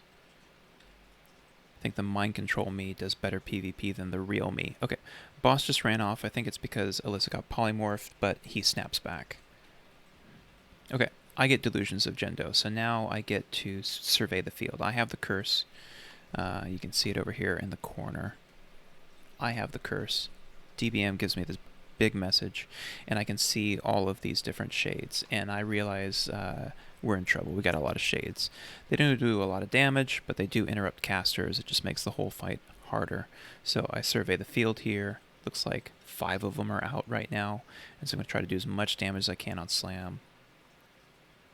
Try to target ones that have lower hit points. Is that renew? They can heal themselves. Or the mind control person can heal themselves. That's awful. So they don't die suddenly.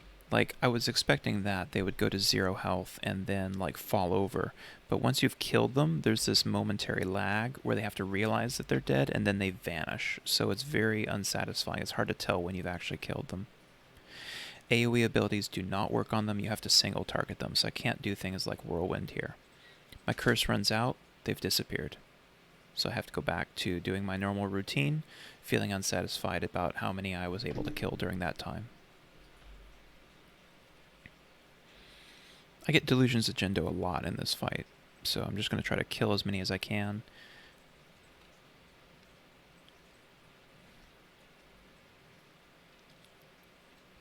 Yeah, you can see like I execute on one of them, but it takes some time to realize that it's dead, so it's kind of hard to tell when to switch targets. I lose the curse. Now I'm just kind of surveying the field and going back to DPSing. Man, I get delusions a lot in this fight.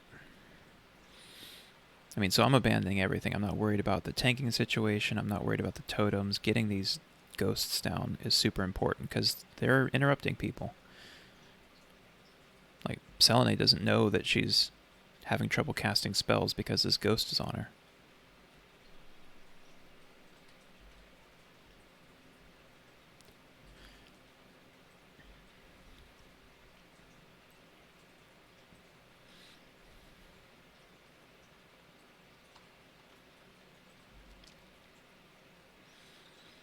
Yeah.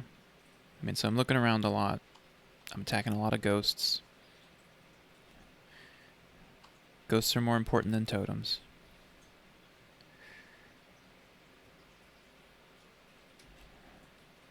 Okay, we're doing pretty good on getting ghosts controlled now.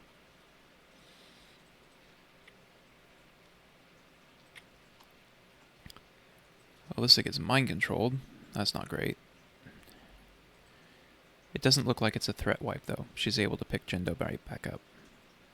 That's good. I was wondering about that. I don't think he can be taunted, but he doesn't seem to threat wipe.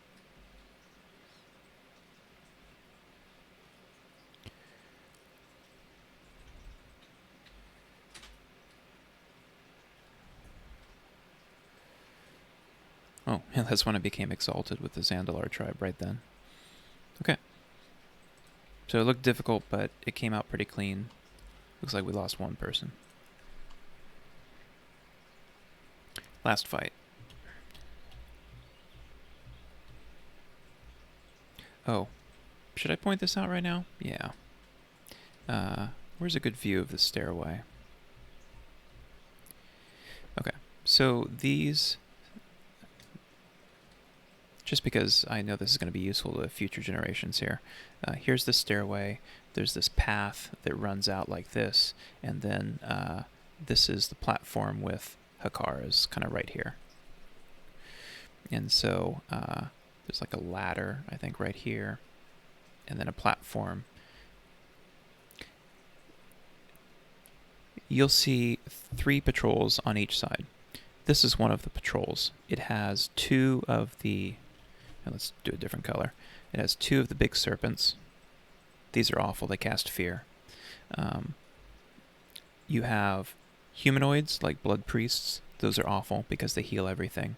You have blood drinkers, which are awful because they heal themselves a lot and do AoE damage.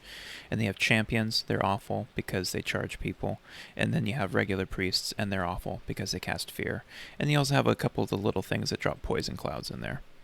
So it's a pretty good pull. The other kind of pull that you'll end up getting... Oh, I guess I should point out that this pack, what they do is they go to this spot, and then they go over, and then they worship to Hakkar, and then they come back. There is another pack that looks a lot like this that is also on here. So it has 1 of the big serpents and 2 of the small serpents. So you'll have this one going back and forth.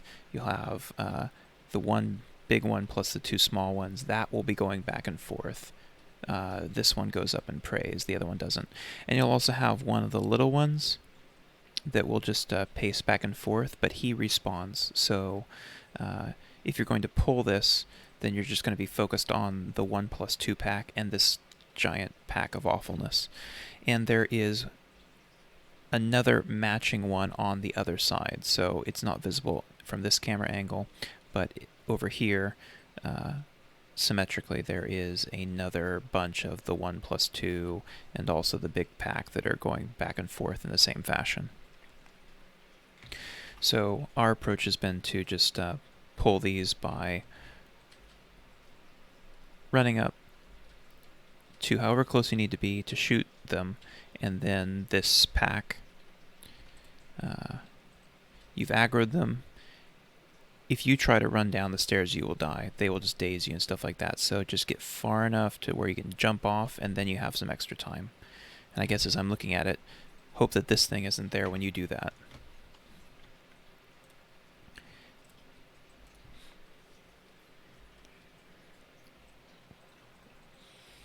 So there's a lot to mark up here, but those are difficult pulls.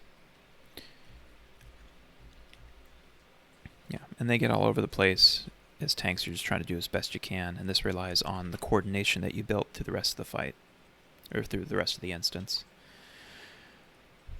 Let's move up to Hakkar.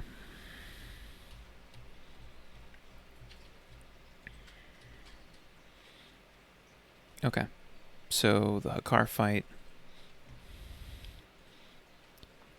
He's here. Our approach is to try to keep him there and face him this direction. Our two tanks are positioned here. We try to, when possible, spread out so that we don't spread corrupted blood to each other. Everyone else is spread out in a variety of ways that I don't fully understand, but I know they have to be at least 10 feet apart because of corrupted blood.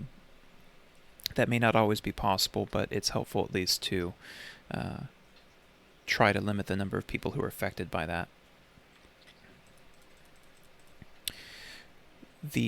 During the fight, there are some serpents, the same ones that I mentioned earlier, that are down here on the side, and so one person will be in charge of periodically bringing that serpent up and then placing it here to be killed. When it does, it makes a poison cloud, and so the positioning of this poison cloud is helpful. If the poison cloud is over here, the tanks cannot get to it in time, and so it will be missed. Also, these people cannot get to it in time. So positioning it central, and I guess maybe even ideally just like behind the boss would be great, because as tanks, what we can do is we can circle the boss this way and then get the poison cloud and go back, or just do like a full circle. And so in that way, we stay away from the other raid members as much as possible. We don't reposition the boss, and we get the poison. Everything is running the right direction. Now, the difficult part of this fight is going to be the mind control mechanic. Well, I mean, there's a variety of difficult points, but the mind control mechanic is really bad. So whoever's highest on threat will be mind controlled, and so when that happens, let's say it's this X right here, sometimes that tank will attack the other tank, sometimes that tank will run out here. That tank very often uses challenging shout, so you need to burn that. Otherwise, people will be feared out of place and it will go terribly. Our approach is to try to sheep this mind-controlled person, which works well unless they have poison. And you'll see that when we fast forward, that there's some difficulty in this fight that maybe we can re-strategize. So let's move forward into the fight. Okay, so Alyssa's going to run in. If you're an off-tank, run in with your tank. Charge makes it a little bit harder to sync, but this fight is not sensitive to initial threat because there's only the one. So my job at this point is I want to be number 2 since I'm off-tanking this fight. So you can see here I am. That's a good position for me to be in. So I'm doing a lot of white damage, and I'm only using my threat-generating abilities when I notice that there is a gap between where Alyssa is and where I am on the threat meter. So I'm trying to let her build up as much threat as possible. I'm trying to match her. Eventually there's going to be a point where she gets mind controlled, and then I'm going to just burst threat as much as possible. Okay, so she's mind controlled. At that point, I just go hog wild. I was able to save a bunch of rage because I was doing a lot of white damage, so now I can expend it all. And so you see I already hit shield slam. I'm trying to hit revenge, and then I'll apply sunder if I need to. And then I'm going to focus on saving myself. So as much threat as possible, as quickly as possible. Let's see how I do. I don't know how Wartorn had some threat there. Must have been corrupted blood or something.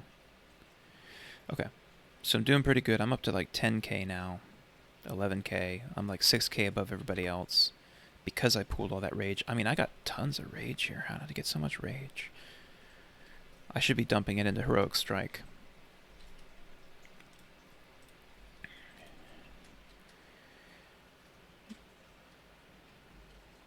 Okay, so the Son of Hakkar has died. It was positioned excellently. Excellent positioning. It's right there. This is the disease cloud. As tanks, all we need to do at this point is just head over and back. I love it. So I do. I circle, and I go straight back. Still got a ton of rage, though. I'm not using it. I could be better with my rage management there. Okay, so I'm poisoned. You can see that I'm green. Also, I have the poison debuff.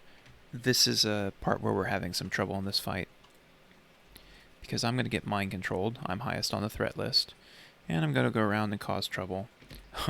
I apparently did not use my intimidating shout ahead of time. That's a failure on my part. I'm clicking it now, hoping that I had not made the mistake that I had made.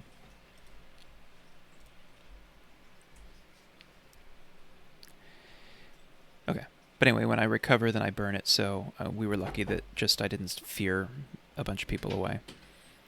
Okay, one of the things that happens with recovery here is going to be the timing of the recovery. Okay, actually here, this is a great thing to point out while I'm... So here I am. I am green, I was mind controlled, but I have poison. So it doesn't matter how many times you try to turtle me, I will break out every time a poison ticks. So I'm turtled, I'm loose.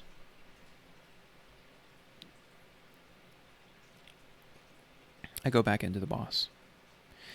Okay, so one of the things that I've noticed with the boss, if I am out... Okay, so here's like the boss circle.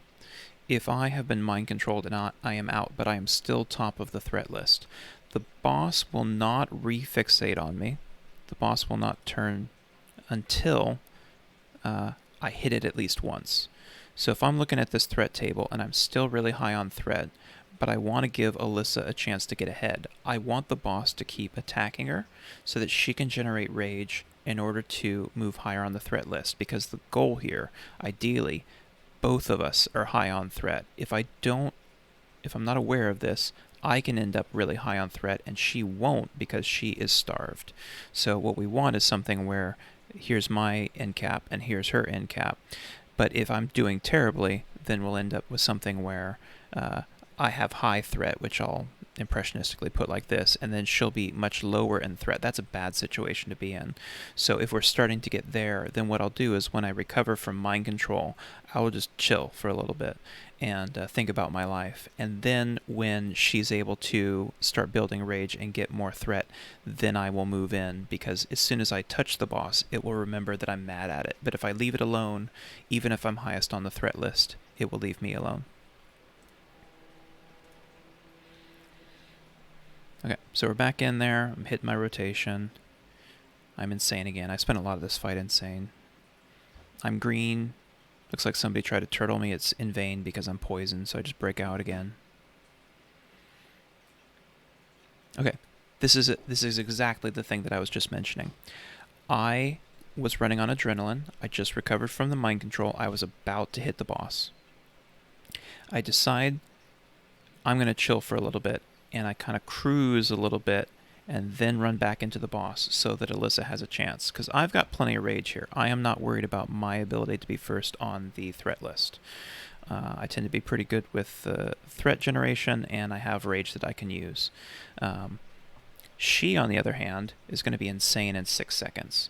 So I could run in and be insane in 6 seconds, or I could let her build up some threat, and then I'll build it up with all this rage I saved, instead of spending all my rage hitting the other players during mind control.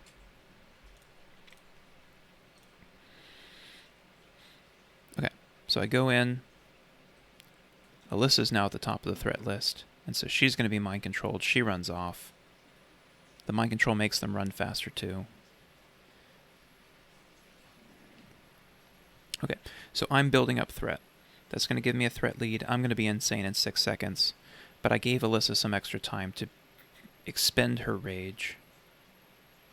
Okay, so now I'm insane. And then we're going to see how Alyssa comes out on the other end with threat. So a lot of this fight for the tanks is threat management and being patient about mind control. Okay, so she's doing good. She ended up matching me on threat during that time.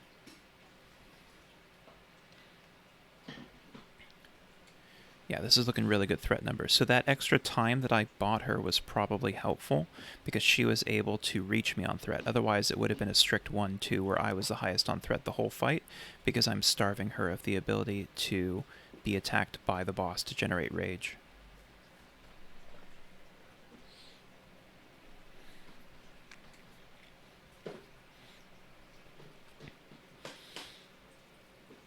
Okay, this is looking pretty good. We're high on threat there.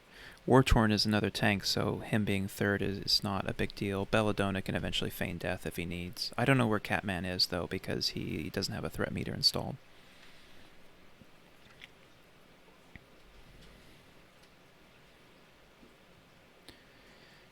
Okay, so a lot of my fight ends up looking like this, where I'm trying to kill the other players. Poor Toyovo. He's trying desperately to sheep me while I'm trying desperately to kill him. Okay, here. This is perfect. Can I back up just a little bit? I recover from mind control. Look at the threat positioning. I am at 64k. If I want this boss, I can have this boss. Alyssa is at 62k, so she presently has the boss, but I have exceeded her on threat. This is a great time when, I don't know if I do it, but it would be a great time to chill. I'm here. Nothing's going to break over here. We're fine. We all have threat. I could just chill and have myself a little circle dance. Let Alyssa build that threat. Let's see what I actually do. Yeah, I kind of chill a little bit on the wall. I even stop. Then I go in and I attack. Because she's about to become insane. This boss hits hard sometimes. Not too bad, but...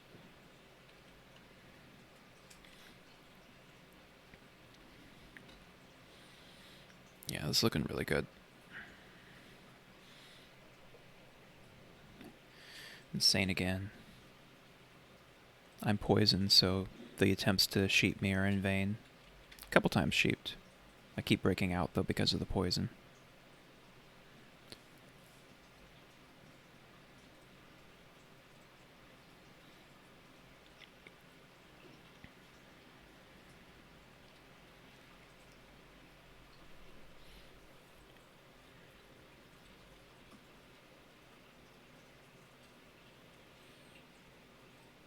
I'm sorry, my Ollie.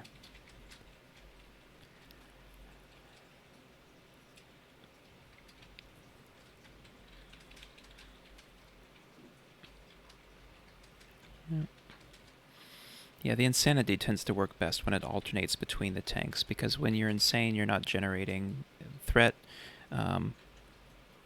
When you are insane, though, you are pooling rage, and so the ability to alternate between expending all of that rage and pooling the rage and being mind controlled, it helps to go back and forth. Okay, so that's really clean. That's our ZG fight. So a lot of fun things to analyze, and so this is a really long video. Hopefully there were some parts that interest a few people. I'll see if I can compress it and make it available.